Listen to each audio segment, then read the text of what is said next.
नमस्कार, आदाब, सत श्री अकाल। मैं हूं अडकुट जितेंद्र, आपके चैनल पे बहुत बहुत स्वागत है।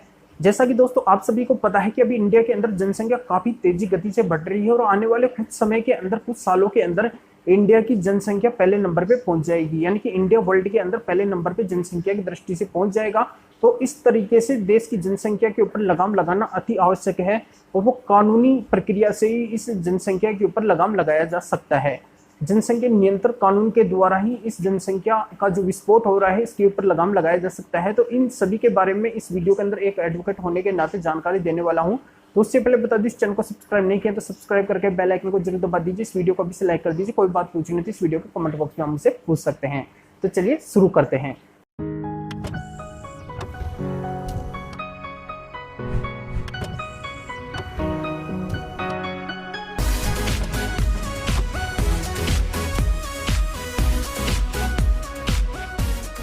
तो यहाँ पे मैं बता दूं दोस्तों, चाइना के अंदर प्रति 1 मिनट में औसतन 11 बच्चे जन्म लेते हैं। तो इंडिया के अंदर प्रति 1 मिनट में औसतन 33 बच्चे जन्म लेते हैं। तो अगर इस दृष्टि से जनसंख्या बढ़ती रही तो आने वाले कुछ समय के अंदर, कुछ सालों के अंदर इंडिया पहले नंबर पे पहुंच जाएगा।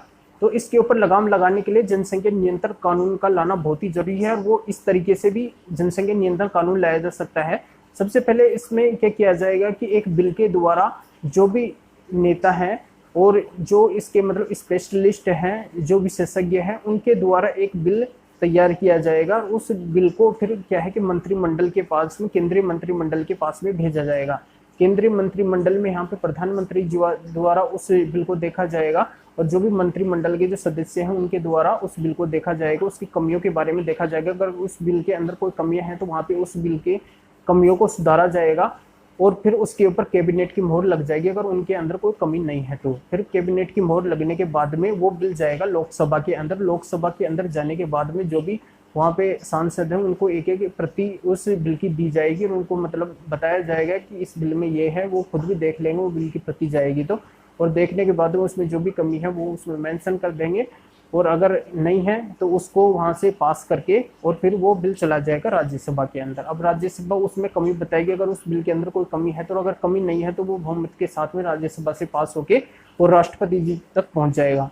अब यहाँ पे अंतिम मोहर राष्ट्रपति जी की लगेगी। अगर उसके ऊपर राष्ट्रपति जी की मोहर लग जाती है तो वो बिल क्या है, कानून का रूप धारण कर लेता है। तो इस तरीके से जनसंख्या नियंत्रण कानून लाया जा सकता है। पहली प्रक्रिया तो हो गई ये। अब दूसरी प्रक्रिया यहाँ पे आती है कि अभी प्रक्रिया सुप्रीम कोर्ट के अंदर भी अभी क्या है कि चर्चा चल रही थी थोड़े दिन पहले कि जनसंख्या नियंत्रण कानून लाना अति आवश्यक है। तो ये सुप्रीम कोर्ट के द्वारा भी यहाँ पे केंद्र सरकार को बताया जा सकता है कि अभी देश की जो कंडीशन चल रही है उसको ध्यान में रखते हुए जनसंख्या नियंत्रण कानून लाया जाए। तो इस तरीके से केंद्र सरकार के पास में मतलब कोई लेटर वगैरह सुप्रीम कोर्ट से देके और ये जनसंख्या नियंत्रण कानून वहाँ से केंद्र सरकार से लागू करवाया जा सकता है संसद के द्वारा।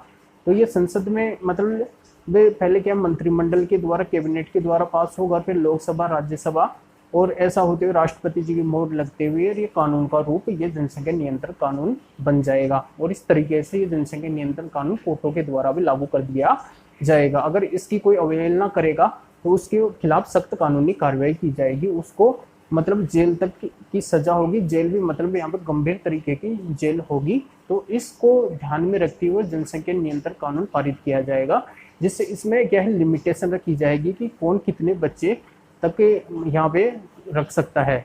तो उस तरीके से जो भी भविष्य में जो भी बच्चे जन्म लेंगे उस क्राइटेरिया के अंदर ही लेंगे कि 2 बच्चे होने चाहिए, या जो भी क्राइटेरिया रखा जाएगा उस तरीके से बच्चे यहाँ पे जन्म लेंगे। तो उस तरीके से यहाँ पे जो भी प्रक्रिया होगी वो होगी आगे जो भी होगी। तो ये क्या है कि सारे क्राइटेरिया यहाँ पे निर्धारित किया जाएगा। उस क्राइटेरिया का अगर कोई पालन नहीं करेगा तो बिल्कुल उसके खिलाफ सख्त कानूनी कार्रवाई होगी। तो ये जनसंख्या नियंत्रण कानून यहाँ पे पारित होगा। तो ये बहुत ही बढ़िया बात है। अगर जनसंख्या नियंत्रण कानून लागू होता है तो जो भी अभी बेरोजगारी बढ़ रही है तो उसके ऊपर लगाम लगाया जा सकता है आने वाले टाइम के अंदर। अभी तो क्या बढ़ी हुई है, आने वाले टाइम में इसका इफेक्ट मिल सकता है, इसका फायदा मिल सकता है और जो भी समस्या है उन सभी का समाधान हो जाएगा। तो क्षेत्रफल की दृष्टि जनसंख्या बढ़ती जा रही है, तो इस जनसंख्या के ऊपर लगाम लगाने के लिए जनसंख्या नियंत्रण कानून लाना अति आवश्यक है। तो उम्मीद करता हूँ दोस्तों जानकारी समझ में आ गई होगी। तो इस वीडियो को लाइक कर दीजिए। कोई बात पूछनी है तो इस वीडियो कमेंट बॉक्स में मुझसे पूछ सकते हैं।